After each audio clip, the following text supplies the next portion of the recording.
বন্ধুরা আজকে বিকেল বিকেল বাপের বাড়ি এসেছি মা বাবাকে দেখতে। মা অসুস্থ, মায়ের হাত ভেঙে গেছিল, আর এই আজকে দেখতে আসলাম। আর এসছি আছে আমার বাবাকেও দেখতে, বাবাও অসুস্থ, আর মাসিকে আগে দেখতে আসতে পারিনি। মানে তিনজন মানুষ, তিনজনেই অসুস্থ, তো তিনজনকে দেখে গেলাম।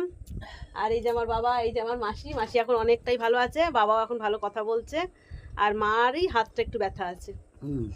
আর মাসি চা করে দিয়েছে, চাটা দারুণ হয়েছে, ফাটাফাটি।